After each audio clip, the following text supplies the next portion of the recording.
ICC महिला विश्व एकदिवसीय विश्वचषकाच्या अंतिम सामन्यापूर्वी चंदीगडमध्ये भारतीय संघाच्या विजयासाठी विशेष यज्ञ आयोजित करण्यात आला। भारत आणि दक्षिण आफ्रिका यांच्यात सुरू असलेल्या ऐतिहासिक अंतिम सामन्याच्या पार्श्वभूमीवर नागरिकांनी संघाच्या यशासाठी आणि खेळाडूंच्या उत्कृष्ट कामगिरीसाठी प्रार्थना केली। भारत माता की जयच्या घोषणांनी परिसर दुमदुमूनही गेला। ऑस्ट्रेलियाला हरवून अंतिम फेरीत पोहोचलेल्या हरमनप्रीत कौरच्या नेतृत्वाखालील टीमनं विश्वचषक जिंकावा अशी प्रत्येकानं मनोभावे प्रार्थना केली। नागरिकांच्या सामूहिक प्रार्थनेचा सकारात्मक परिणाम संघाच्या मनोबलावर होईल असा विश्वास देखील व्यक्त करण्यात आला। महिला क्रिकेट विश्वचषकाच्या अंतिम सामन्यात भारतानं विजय मिळवावा यासाठी कानपूरमध्ये क्रिकेट प्रेमींनी यमुना नदीत डुबकी लावून अनोखी प्रार्थना केली। डी.वाय. पाटील स्टेडियमवर भारत दक्षिण आफ्रिका अंतिम सामना रंगत असतानाच बारादरी घाटावर हातात तिरंगा आणि महिला खेळाडूंचे फोटो घेऊन नागरिकांनी विशेष विधीही केले। कार्तिक स्नानासाठी जमलेल्या जनसमुदायाला देखील त्यांनी यात सहभागी होण्याचं आवाहन केलं। दरम्यान टीम इंडिया विश्व विजयापासून एक पाऊल दूर आहे असा विश्वास व्यक्त करत भक्तांनी यमुना गंगा मातेला भारतीय संघाला बळ देण्याची प्रार्थना केली। यमुना नदीच्या पुनरुज्जीवनासाठी यमुना संसद उपक्रमांतर्गत 2 दिवसीय यमुनोत्सव 2025 आयोजन करण्यात आले। दिल्लीतील वासुदेव घाटावर 2 आणि 3 नोव्हेंबरला होणाऱ्या या कार्यक्रमात पहिला दिवस आध्यात्मिक उपक्रमांना समर्पित असून यमुनोत्रीच्या पाण्यानं जलाभिषेक, यमुना कथा आणि आरतीचा समावेश करण्यात आला। दुसऱ्या दिवशी यमुना परिषद आयोजित होणार असून केंद्रीय मंत्री, दिल्ली सरकारचे प्रतिनिधी, शास्त्रज्ञ आणि तज्ञ नदीच्या वैज्ञानिक आणि धोरणात्मक पुनरुज्जीवनावर चर्चा करतील। स्वच्छ निर्मळ यमुनेसाठी सामूहिक संकल्प करण्याचा संदेश या उपक्रमातून दिला जाणार आहे। भारतातील अंतराळ इतिहासात एक नवा अध्याय रचला गेलाय। इस्रोनं LVM-3M5 या बाहुबली रॉकेटद्वारे सगळ्यात जड 4410 किलो वजनाचा CMS-03 हा उपग्रह यशस्वीपणे भूसमकालिक हस्तांतरण कक्षेत प्रक्षेपित केलाय। श्रीहरिकोटा इथून 5 वाजून 26 मिनिटांनी उड्डाण झाल्यानंतर 16 ते 20 मिनिटात हा उपग्रह रॉकेटपासून वेगळा झाला। भारतीय भूमीतून GTO मध्ये पाठवला गेलेला हा सगळ्यात जड उपग्रह आहे आणि यापूर्वी अशा प्रक्षेपणांसाठी परदेशी तळांवर अवलंबून राहावं लागत होतं। मात्र मल्टी बँड क्षमतांचा CMS-03 भारताच्या भूभागासोबत सागरी क्षेत्रांना देखील दळणवळण सेवा पुरवेल। भारताच्या स्वयंपूर्ण अंतराळ क्षमतांना हे मोठं बळकटी देणारे यश आहे।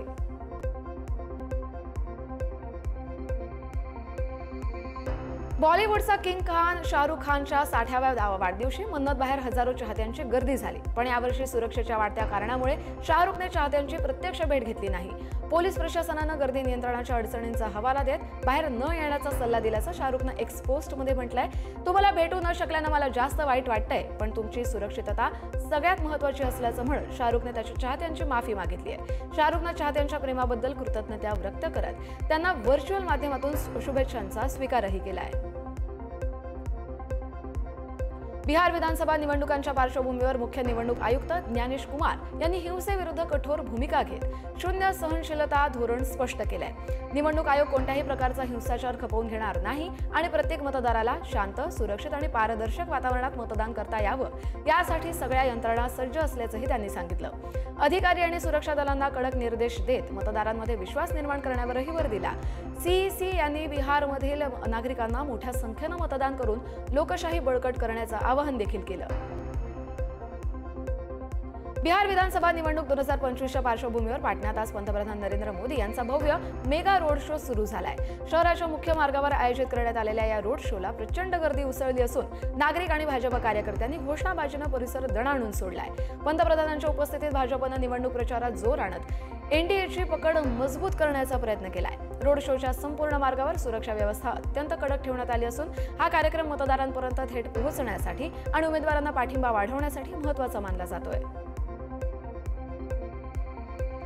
पंतप्रधान नरेंद्र मोदी यांनी पाटणामध्ये राष्ट्रकवी रामधारी सिंग दिनकर यांच्या प्रतिमेला पुष्पांजली अर्पण करून त्यांना आदरांजली वाहिली। दिनकर यांच्या साहित्यिक योगदानाचं स्मरण करत त्यांच्या ओजस्वी आणि राष्ट्रभावनेनं परिपूर्ण रचना आजही प्रत्येक पिढीला प्रेरणा देते असं विधान मोदींनी केलं। वीरता, मानवी मूल्य आणि राष्ट्रभक्ती यांचा अनोखा संगम दिनकरांच्या कवितांमध्ये दिसून येतो। हिंदी साहित्य जगतातील या महानायकानं देशभरातील वाचकांमध्ये देशप्रेमाची ज्वाला चेतवली असं देखील त्यांनी म्हटलंय।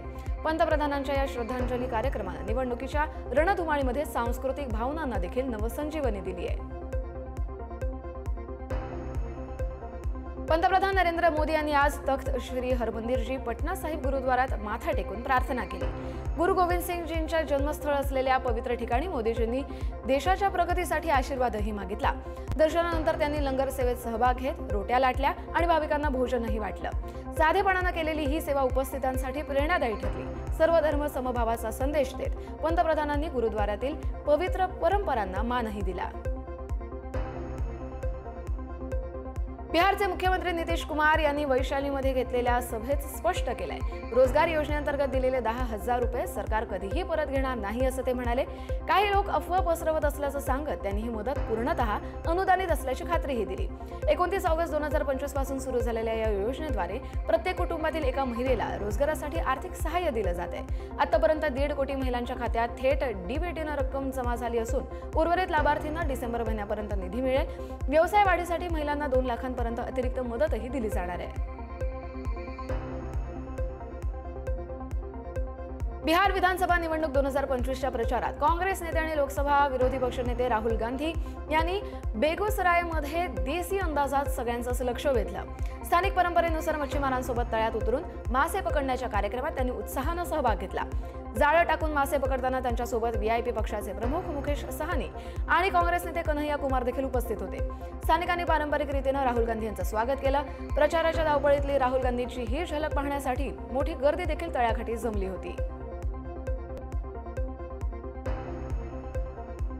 कर्नाटकचे मुख्यमंत्री सिद्धरामय्या यांनी केंद्रातील मोदी सरकारवर कन्नडकडे दुर्लक्ष करून हिंदी लादल्याचा आरोप केलाय।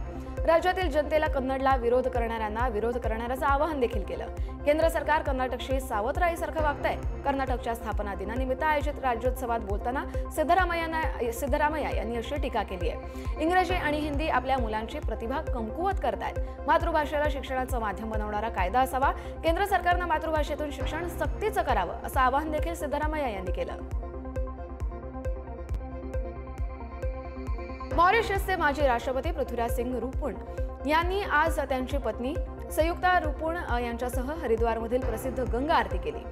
हर की पौड़ी इथे गंगा आरतीचं आयोजन करण्यात आलं होतं। रुपूण दाम्पत्यानं गंगा आरती करून समाधान व्यक्त केलं। हा सोहळा भारतीय संस्कृतीचा आणि धार्मिक परंपरेचा एक अद्भुत अनुभव आहे। हजारो दिव्यांच्या रोषणाईत आणि मंत्रोच्चाराच्या गजरात गंगा नदीची केलेली पूजा पाहून ते भारावून गेले। त्यांनी यावेळी गंगा आणि हरिद्वार इथल्या धार्मिक परंपरांचं महत्त्व देखील जाणून घेतलं। हरियाणाचे मुख्यमंत्री नायब सिंग सैनी यांनी गुरुग्राम इथं आयोजित करण्यात आलेल्या 27व्या हरियाणा ऑलिम्पिक गेम्स कार्यक्रमाला प्रमुख उपस्थिती लावली। हरियाणातील क्रीडा संस्कृतीला प्रोत्साहन देण्यासाठी आणि खेळाडूंना प्रेरणा देण्यासाठी या भव्य ऑलिम्पिक क्रीडा स्पर्धांचं आयोजन करण्यात आलं होतं। जवळपास 13 वर्षांनंतर हरियाणा ऑलिम्पिक असोसिएशनच्या बॅनरखाली हे राज्यस्तरीय खेळ आयोजित करण्यात आलेत। या स्पर्धेमध्ये 7,000हून अधिक ॲथलीट्स आणि हजारो स्पोर्ट्स स्टाफ सहभागी झालेत। तेलंगणातील खम्मम जिल्ह्यात काँग्रेस कार्यकर्त्यांनी भारत राष्ट्र समितीच्या स्थानिक कार्यालयावर हल्ला केला। यावेळी कार्यकर्त्यांनी कार्यालयाची तोडफोड करून कार्यालय जाळलं देखील आणि काँग्रेसचा झेंडा फडकवला। काँग्रेसचे झेंडे घेऊन कार्यकर्ते बीआरएसच्या कार्यालयात धाड टाकतात आणि घोषणाबाजी करत तोडफोडही करत होते। यावेळी दोन्ही गटात हाणामारी झाली। यात काही कार्यकर्ते जखमी झाल्याची देखील माहिती आहे। आम्हाला आमचं कार्यालय परत द्या अशा घोषणा काँग्रेसच्या कार्यकर्त्यांनी देखील दिल्या आणि कार्यालयाला आग लावली। अग्निशमन दलानं वेळेस धाव घेत ही आग आटोक्यात आणली।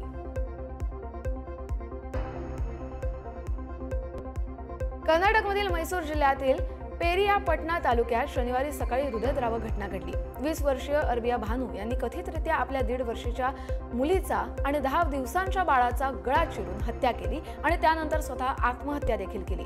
पती बंगळुरूमध्ये मॉलमध्ये काम करत असल्यानं महिला मुलांसह घरी एकटी होती। पारिवारिक वादातून हे पाऊल उचलल्याचं प्राथमिक तपासातून समोर येण्याची शक्यता आहे। मात्र या घटनेमागील नेमकं कारण स्पष्ट करण्यासाठी पोलिसांकडून सध्या पुढचा तपास सुरू आहे। मध्य प्रदेशातील मंदसौर शहरात रविवारी पोलिसांनी एका मोठ्या सेक्स रॅकेटचा पर्दाफाश केला। या कारवाईत पोलिसांनी 8 अल्पवयीन मुलींची सुटका केल्याची माहिती आहे। स्थानिक नागरिकांनी केलेल्या तक्रारीवरून पोलिसांनी एका स्वयंसेवी संस्थेच्या मदतीने या ठिकाणी छापाही टाकला। सुटका केलेल्या 8ही अल्पवयीन मुलींना बाल कल्याण केंद्रात पाठवण्यात आले। या रॅकेटमध्ये अजून कोणाचा सहभाग आहे याबाबत चौकशी सुरू असून या घटनेमुळे परिसरात एकच खळबळ माजली आहे। छत्तीसगडच्या मैनपूर ब्लॉकमध्ये पोलिसांना मोठं यश मिळालंय। शोभा आणि जुगाड पोलीस स्टेशन हद्दीतील 3 वेगवेगळ्या जंगलांमधून म्हणजेच साहेबिनछार, कोदोमोली आणि भूतबेडा इथून नक्षलवाद्यांनी डंप केलेला साठा जप्त करण्यात आलाय। आयडी तयार करण्यासाठी वापरलं जाणारं साहित्य, 4 प्रेशर कुकर, इलेक्ट्रिक वायर, फटाके तसंच रेशनचं मोठ्या प्रमाणात साहित्य पोलिसांनी ताब्यात घेतलंय। जंगलात लपवून ठेवलेल्या या साठ्याचा वापर नक्षलवादी कारवायांसाठी होणार असल्याचा संशय व्यक्त केला जातोय। पुढील तपास सुरू असून सुरक्षा दलांनी परिसरात शोध मोहीम तीव्र केली आहे। नवाबांचं शहर म्हणून ओळखल्या जाणाऱ्या लखनौच्या पाककलेच्या समृद्ध वारशाला आता जागतिक स्तरावर मोठी ओळख मिळाली आहे। युनेस्कोनं अवधच्या या राजधानीला रचनात्मक पाककला शहर म्हणून घोषित केलंय। यामुळे शहरात नागरिकांमध्ये आनंद आहे। युनेस्कोच्या या मानांकनामुळे अवधी पदार्थांच्या विविधतेचा आणि चविष्टपणाचा गौरव झालाय। यात तोंडात विरघळणारे तुंडे कबाब, अवधी केसर बिर्याणी, मसालेदार चाट आणि मिठायांचा समावेश आहे। पिढ्यानपिढ्या जतन केलेल्या या चवींचा अनुभव घेण्यासाठी लखनौ हे खवय्यांसाठी एक उत्तम ठिकाण बनलंय। यूपीएससीनं दिव्यांग उमेदवारांसाठी मोठी घोषणा केली आहे। दृष्टिहीन उमेदवारांसाठी परीक्षेत स्क्रीन रीडरची सुविधा उपलब्ध करून दिली जाणार आहे। पुढील सत्रापासून स्क्रीन रीडरची सोय असेल। केंद्रीय लोकसेवा आयोगानं सर्वोच्च न्यायालयाला याबाबत माहिती दिली आहे। ही सुविधा सुरक्षित पद्धतीने लागू करण्यासाठी आवश्यक पायाभूत सुविधा, सॉफ्टवेअर आणि चाचणी प्रक्रिया तयार होताच ही दृष्टिहीन उमेदवारांसाठी लागू केली जाईल, असं यूपीएससीनं आपल्या प्रतिज्ञापत्रात म्हटलंय। उमेदवारांना समान संधी मिळत नसल्याचा आरोप करणाऱ्या याचिकेवर उत्तर देताना यूपीएससीनं ही घोषणा केली आहे। प्रियंका गांधी यांनी बिहारमधील बेगुसराय इथल्या सभेत वाढत्या गुन्हेगारीबाबत सरकारवर टीका केली आहे। बिहारमध्ये गुन्हेगारी शिगेला पोहोचली आहे। उद्योगपतींची हत्या होतीये। अलीकडेच निवडणूक प्रचारादरम्यान एका नेत्याचीही हत्या झाली आहे। महिला असुरक्षित आहेत अशी टीका प्रियंका गांधी यांनी केली। बिहारमध्ये एनडीए सरकार 20 वर्षांपासून सत्तेत आहे आणि तुम्हाला तुमचे हक्क नाकारण्यात आलेत। देशभरात खोट्या राष्ट्रवादाला चालना दिली जाते। सामाजिक सेवांचं खासगीकरण केलं जात असल्यानं मोठे उद्योग स्वतःच्या मित्रांना दिले जात आहेत, असा गंभीर आरोप देखील प्रियंका गांधी यांनी यावेळी केला। कृषी क्रांतीचे जनक म्हणून ओळखले जाणारे प्रसिद्ध कृषी शास्त्रज्ञ डॉक्टर एम.एस. स्वामीनाथन यांच्या आयुष्यावरील पुस्तकाचं चेन्नईत प्रकाशन झालं। अभिनेते आणि मक्कलनिधी मय्यम पक्षाचे प्रमुख कमल हसन यांच्या हस्ते या पुस्तकाचं अनावरण झालं। M S. Swaminathan the man who fed India असं या पुस्तकाचं नाव आहे। त्यांच्या या संशोधनामुळेच भारताला अन्न सुरक्षा मिळवता आली, असं कौतुक करत कमल हसन यांनी म्हटलंय। या पुस्तकात डॉक्टर स्वामीनाथन यांच्या जीवनातील संघर्ष, त्यांचे कृषी संशोधन आणि त्यांची लाखो भारतीयांना अन्न पुरवठा करण्यामध्ये बजावलेली महत्त्वाची भूमिका यावर प्रकाश देखील टाकण्यात आलाय। तेलंगणातील गडवाल इथल्या बीसी रेसिडेन्शियल बॉयज स्कूलमध्ये दूषित अन्नामुळे 52 विद्यार्थी आजारी पडले। भात आणि कोबी फुलकोबीची भाजी खाल्ल्यानंतर मुलांना उलट्या आणि पोटदुखीचा त्रास सुरू झाला। प्रकृती बिघडल्यानं सगळ्यांना गडवाल सरकारी रुग्णालयात दाखल करण्यात आलं। दरम्यान 32 विद्यार्थ्यांना डिस्चार्ज देण्यात आला असून 20 जणांवर अजूनही उपचार सुरू आहेत। सगळ्यांची प्रकृती स्थिर असल्याची देखील माहिती आहे। आलमपूरचे आमदार विजय युडू यांनी रुग्णालयात भेट देत सर्वोत्तम उपचार करण्याचं आश्वासन देखील दिलं। अन्नातील अंडी संशयित मानून त्यांचे नमुने सध्या तपासणीसाठी पाठवण्यात आले। तसंच स्वच्छता आणि अन्न गुणवत्तेबाबत शाळेला कडक सूचना देखील दिल्या गेल्या आहेत। मेक्सिकोच्या सोनोरातील हर्मोसिलो शहरातील एका डिस्काउंट स्टोअरमध्ये लागलेल्या भीषण आगीत 23 जणांचा मृत्यू झाला असून 12हून अधिक जण जखमी झाल्याची माहिती आहे। डे ऑफ द डेडच्या दिवशी घडलेल्या या दुर्घटनेमुळे प्रदेशात शोककळा पसरली आहे। विषारी धूर जलद पसरल्यानं बहुतेकांचा श्वास गुदमरून मृत्यू झाल्याचं अधिकाऱ्यांचं म्हणणं आहे। इलेक्ट्रिकल फॉल्टमुळे आग लागल्याची प्राथमिक माहिती असून तपास सुरू आहे। राज्य सरकारनं पारदर्शक चौकशीचे आदेश दिले असून ही घटना दहशतवादी हल्ला नसल्याचं स्पष्ट करण्यात आलंय। ब्रिटनच्या केम्ब्रिजशायरमध्ये एका ट्रेनमध्ये चाकू हल्ल्यात 10 जण जखमी झाल्याची धक्कादायक घटना समोर आली। त्यापैकी 9 जण गंभीर जखमी असून सगळ्यांना रुग्णालयात दाखल करण्यात आले। या हल्ल्यानंतर पोलिसांनी ट्रेन हटिंग्टन इथे थांबवून 2 संशयितांना अटक केली। दहशतवाद विरोधी युनिटही तपासात सहभागी झालंय। शनिवारी रात्री 7:15च्या सुमारास ही घटना घडली आहे। पंतप्रधान कीर स्टारमर आणि गृहमंत्री शबाना महमूद यांनी या हल्ल्याबद्दल गंभीर चिंताही व्यक्त केली असून तपास सुरू असल्याचं सांगितलंय। भारतीय नौदलाचे उपप्रमुख व्हाईस ॲडमिरल संजय वात्सायन यांनी एक मोठा खुलासा केलाय। चीनी युद्धनौका सतत भारतीय नौदलाच्या रडारवर आहेत आणि त्यांच्या प्रत्येक हालचालींवर बारकाईने नजर ठेवली जात असल्याचं ते म्हणाले।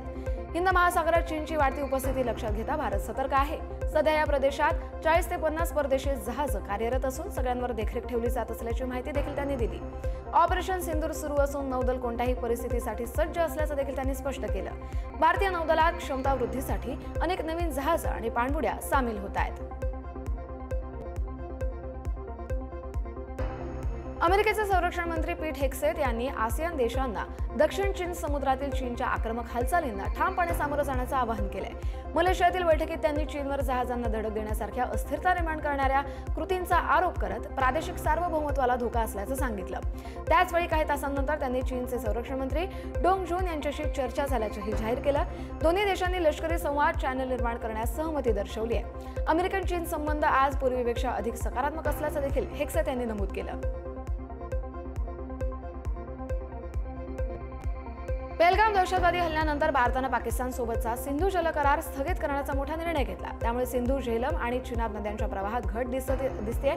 पाकिस्तानची 80% शेती ही सिंधू नदीवर अवलंबून असल्यानं हा निर्णय त्यांच्यासाठी धोक्याची घंटा ठरतोय. अहवालानुसार पाकिस्तानची जलसाठा क्षमता अत्यंत कमी असल्यानं मोठं पाणी टंचाईचं संकट निर्माण होऊ शकतं. भारताचा छोटा निर्णयही पाकिस्तानसाठी महागात पडू शकतो, कारण कृषी, वीज आणि पिण्याच्या पाण्यावर गंभीर परिणाम संभवतोय.